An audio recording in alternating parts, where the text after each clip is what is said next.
Bonjour d'abord Monsieur Dupont, et est-ce que vous pouvez vous présenter, définir en quelques mots votre métier? Je suis journaliste, voilà. Je m'appelle Jacques Dupont, je suis journaliste. J'écris pour le journal Le Point. Je sais pas trop quoi vous dire de plus, sinon que voilà. Sinon qu'on goûte beaucoup de vin et qu'on est en ce moment en train de goûter les primeurs de Bordeaux à Béchac et Caillot et qu'on a 70 vins qui m'attendent dès qu'on a fini cette interview. Très bien. Alors justement, puisque vous êtes au cœur du sujet, comment vous dégustez aujourd'hui un vin? Qu'est-ce que c'est que pour vous déguster? Bah, c'est une partie de mon métier seulement, hein, Mhm. déguster. Mais c'est une épreuve compliquée. Les gens ont toujours tendance à penser que c'est un plaisir la dégustation. Non, c'est un vrai travail, surtout sur les primeurs où il faut deviner un petit peu ce que vont devenir les vins par la suite. Donc déguster, c'est de trouver des vins qui soient agréables, plaisants, qu'on puisse les imaginer à table aussi. Parce qu'on a on a beaucoup vu de dégustations avec des bêtes à concours, des choses comme ça. Et après, ces vins-là, quand on les met sur la table, le mode de consommation européen, c'est de boire du vin en mangeant. Et quand on les met sur la table, ces vins-là sont très souvent désagréables. Donc, il faut trouver des vins élégants, équilibrés, pas trop tanniques. C'est pas forcément les vins les plus tanniques qui se gardent le plus longtemps. Mhm. Et deviner un petit peu ce qu'il y a dans la trame du vin, quoi. D'accord. Oui, vous dites souvent en fait que vous préférez un vin qui a une certaine forme de caractère à un vin parfait. Et est-ce que c'est pas aujourd'hui la tendance? Est-ce qu'elle n'est pas aujourd'hui à des vins qui sont justement très techniques, sans défaut, voire standardisés? Ou non, je pense que honnêtement, il y a beaucoup les vins se sont bien améliorés ces dernières années. Alors il y a eu une tendance un petit peu comme ça à faire des vins qui étaient à la mode, qui correspondaient à certains critères, notamment au goût américain, hein. On va pas se le Oui, bien cacher, on sûr. est à Bordeaux, on a eu la période Parker où il fallait des vins qui soient en surmaturité, surboisés, un petit peu sucrés, avec un goût de vanille Mhm. ou de café. Bon, mais cette époque-là est révolue maintenant. Parker est un petit peu en retraite et puis il a fait aussi du bien, hein, faut pas...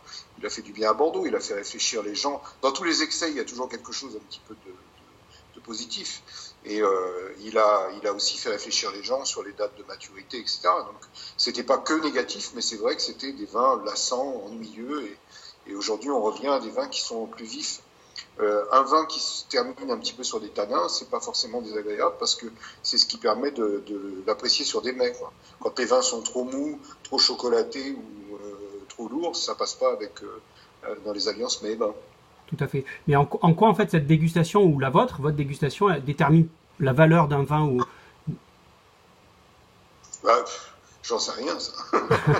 Ce que je sais, c'est que nous, on est assez suivis, quoi. Donc, je ne vais pas faire les faux modestes, hein. C'est vrai que quand on met en valeur un vin, ça a tendance à le valoriser, mais on essaye surtout de mettre en avant des jeunes, des gens qui démarrent, etc. Donc, on est content. Alors, je vais pas donner l'impression d'être blasé. On est content de goûter chaque année des grands crus et de rentrer dans des endroits. Moi, je me sens toujours privilégié, même à mon âge, d'aller goûter les très grands vins, les très grands crus, etc. Mais mon boulot, c'est vraiment plutôt de trouver des vins qui sont consommables, achetables. Et quand j'ai trouvé la lampe de Pomerol à 10 euros et qui est formidable, eh ben, je suis très content pour mes lecteurs et très content pour le jeune à qui ça va faire du bien, quoi. Et l'année d'après, il sera à 12 euros ou à 15 euros, peu importe, mais chaque année, on fait des nouvelles trouvailles. Alors là, on est à Bordeaux, donc je parle de Bordeaux, hein, mais c'est dans la Loire, c'est en Bourgogne. En Bourgogne, ça devient un exercice difficile de trouver des vins à des prix abordables et qui font plaisir. C'est dans le Languedoc, c'est partout, quoi. Avec mon camarade Olivier Bonpasse, on est tout le temps à la recherche de petites perles comme ça. Et là, on a l'impression de faire notre boulot de journaliste quand on trouve ce genre de vin. Oui, donc quand vous parlez de valeur, en fait, vous parlez d'une valeur, mais qui reste ou qui devrait rester accessible aux consommateurs dans un temps relativement long. Oui, Pas oui, je ne forcément parle pas une... de plus-value, Ouais. de choses comme ça. Ouais. Mm. Je parle de trouver des bons vins pour les consommateurs et pour se faire plaisir. Et Nous, on a toujours eu un regard consommateur, hein. oui, On consomme du vin, on aime bien. J'ai toujours été journaliste, mais avant d'écrire sur le vin, je suis un vieux journaliste, moi. Donc, avant, j'ai eu une vie avant. Je cherchais du vin. Je sais ce que je cherchais, quoi. Quand j'allais dans le vignoble, j'aimais beaucoup le vin. Donc, j'avais trouvé toujours des vins qui étaient abordables et qui me faisaient plaisir. Donc, je sais que je connais un peu le consommateur. Ce qu'il cherche, c'est pas qu'on le rassure sur un Château Yquem. S'ils ont envie d'acheter du Château Yquem ou de la Romanée-Conti, il suffit d'avoir la carte bleue qui va avec. Ils ont pas besoin de moi. Par contre, pour trouver un cru artisan, pour trouver un chinon sympa ou un vin du Languedoc agréable, là, ils ont plus besoin de nous. Oui. Tout à fait. Et est-ce que comment vous jugez, vous, le comportement d'achat des professionnels, c'est-à-dire des distributeurs ou des intermédiaires par rapport à ce style de vin? Je pense que les vins qui se vendent beaucoup en France, ils sont dans une fourchette entre 5 et 15 euros, hein, donc même parfois en dessous. Donc je pense que les acteurs distribuent de plus en plus ce type de vin. On voit bien dans les dernières foires au vin que les grands crus classés étaient plutôt relégués vers le fond du magasin, en dehors des allées pénétrantes, comme disent les gens de la grande distribution, et que l'accent était plutôt mis, et les chiffres d'affaires se sont mis plutôt sur des vins qui se situent à partir de 4 euros jusqu'à 8-10 euros dans la grande surface. Après, on ne peut pas dire qu'il y a un mode d'achat unanime. Les cavistes ne font pas le même travail que les grandes surfaces, les sites ne font pas le même travail.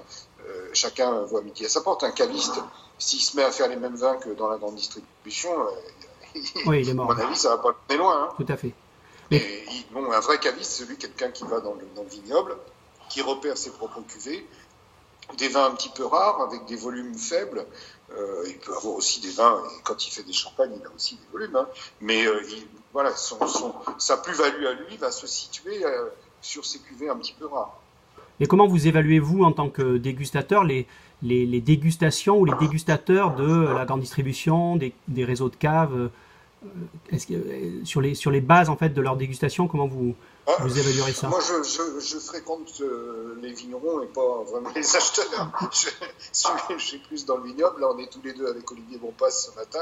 Je vois pas d'acheteurs de la GD autour de nous. Hein. Eh oui. Mais ça vous voyez leur sélection. Voilà. Je sais pas, on sait un petit peu comment ça se passait il y a quelques années quand on appelait un gars chez Leclerc, l'année d'après il n'y était plus parce qu'il était au rayon lessive et que l'année d'avant il était aux aspirateurs ou je sais pas quoi. Aujourd'hui ça s'est beaucoup professionnalisé et on rencontre des gens de la grande distribution qui sont des vrais professionnels du vin, qui aiment le vin et qui achètent des choses qui sont plus intéressantes. Ils avaient intérêt à se mettre au niveau aussi parce que la grande distribution ne faisait plus les affaires, notamment sur les foires au vin, ne faisait plus les affaires qu'ils faisaient autrefois. Autrefois, les foires au vin ont permis de déstocker à Bordeaux des grands crus sur des millésimes, des fois qui étaient un petit peu faibles. Aujourd'hui, c'est plus le cas.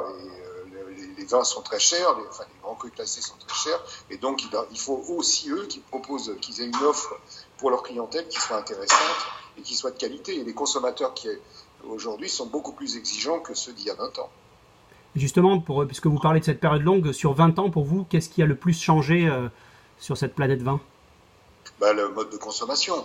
Il y a 20 ans, il y a 30 ans, on buvait 150 litres de vin par habitant. Enfin, ces chiffres-là sont toujours un peu bidons parce qu'on oublie toujours que la France, c'est un pays touristique. Bien sûr. Mais aujourd'hui, la consommation a beaucoup baissé. Alors, le ministère de la Santé nous dit qu'on boit 50 litres de vin par habitant, ce qui est complètement faux.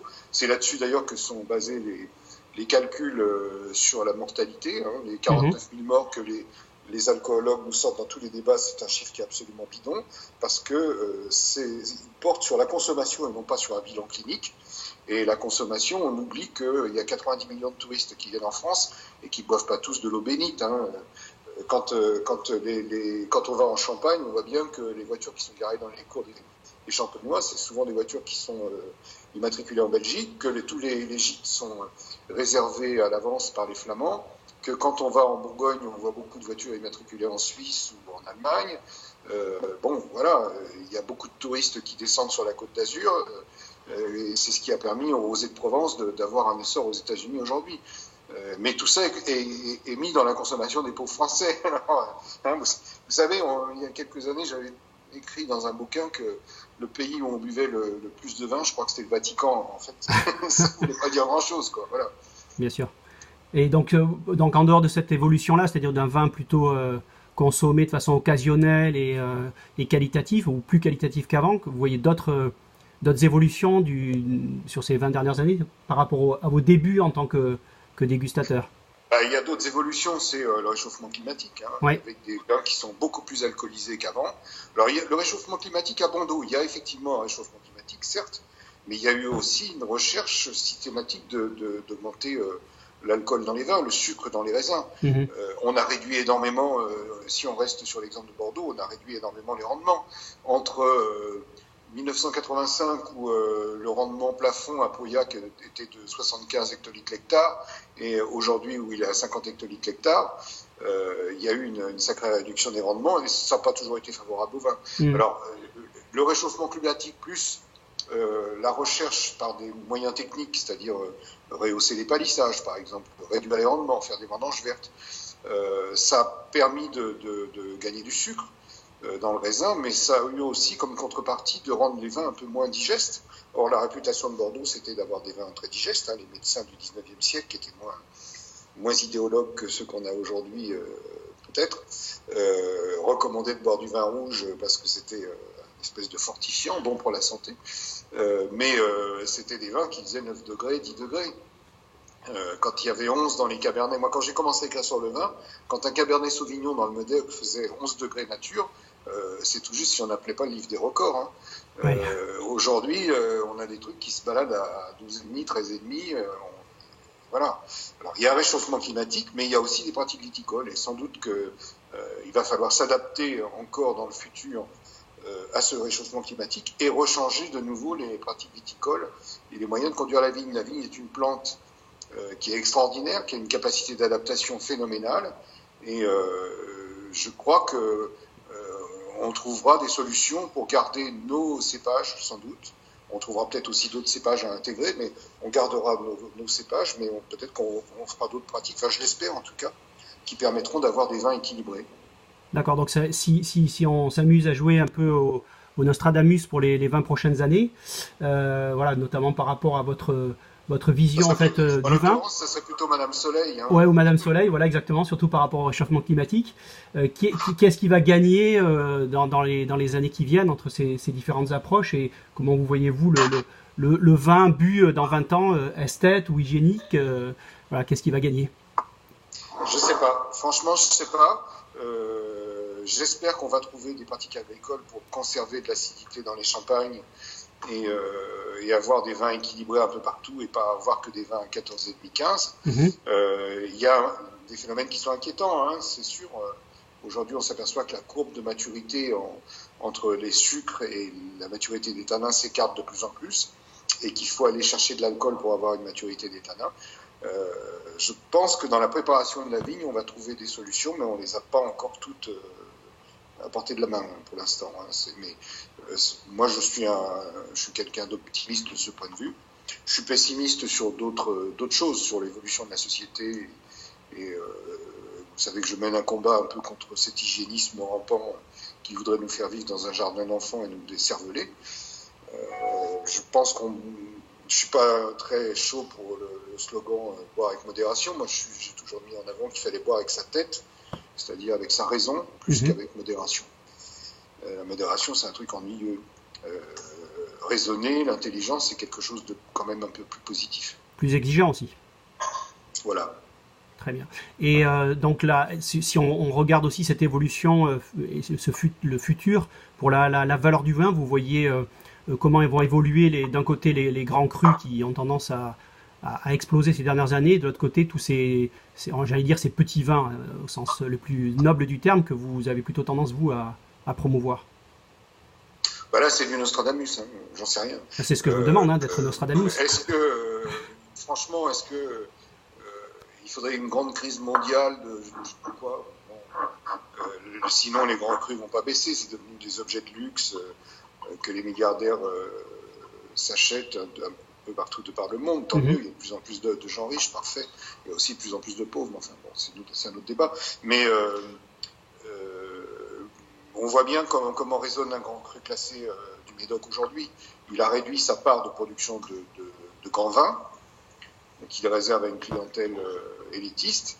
Et il a augmenté considérablement sa part de second vin, de troisième vin, parfois de quatrième vin, où il fait de la trésorerie. Donc son exploitation, il trouve son équilibre là, et plus que son équilibre, ça dégage des marges. En vendant des seconds vins, des troisièmes vins, des quatrièmes vins, ils ont agrandi les domaines, puisqu'ils peuvent le faire, et ils ont réduit la part de premiers vins en le vendant très cher. Est-ce que ça va changer? J'en sais fiche rien. Et est-ce qu'il y aura demain un avenir pour l'exploitation familiale? On voit bien qu'en Bourgogne, ça devient extrêmement compliqué de transmettre.